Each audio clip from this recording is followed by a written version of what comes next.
Siya si Dodong, isang batang musmos na nakatira sa dam site sa lungsod ng Antipolo.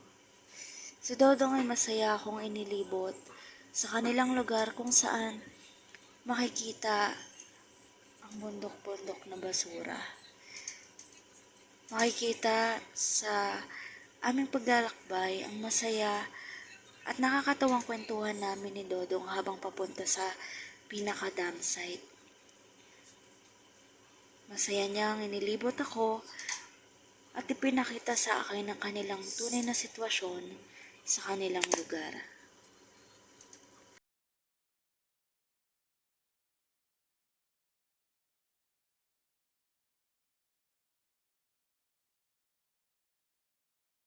Hi, magandang hapon sa iyo. Ano nga yung pangalan mo? Saleh. Ano taong ka na? Nag-aaral na?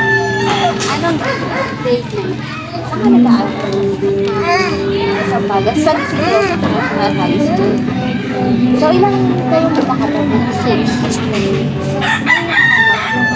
Ano po? Hiwalay na. Hiwalay na sila. So, sino yung kasama mo? Ay, so, matagal na kayo dito sila? 30 na.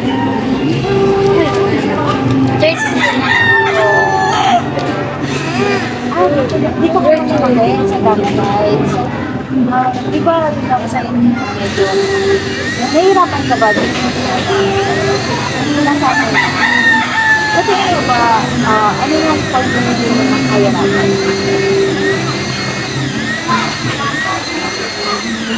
So, parang masaya ka ngayon sa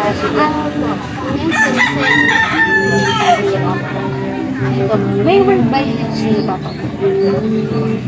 Bakit ako sa magkakapagpapagin daw? So, ibig sabihin yung mga next nyo is kanta ka?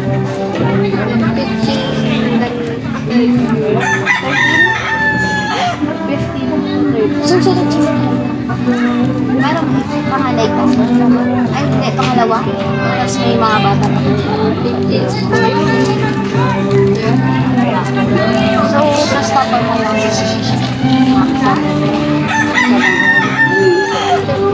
Ano yung step natin? Akala ko yung papamalaki.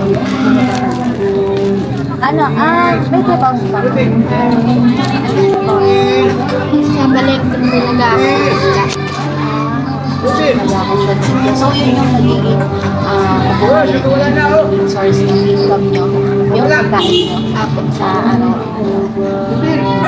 Pero sa'yo, nahihirapan ka ba kapag, di ba sa dam site, pag alam nila, parang iba yung lugar ng dam site. Pag narinig, na-apektuhan ka ba pag, kanyari, malaman ng iba niya sa dam site? Ito ako sa'yo. Napaka-positive ng tao. So, parang ano sa'yo, masaya ka nandito. Masaya ka nandito sa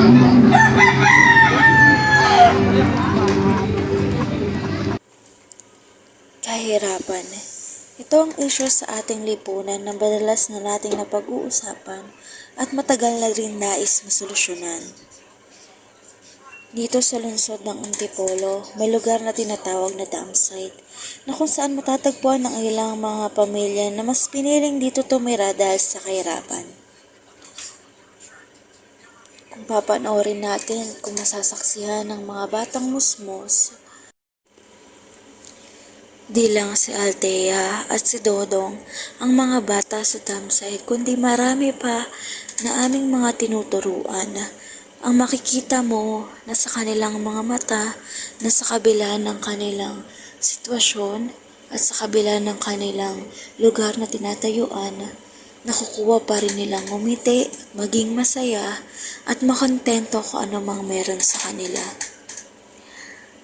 Kung iisipin, masayang bumalik sa pagkabata kung saan tayo lamang isang musmos na ang kahirapan ay hindi natin lubos na nauunawaan.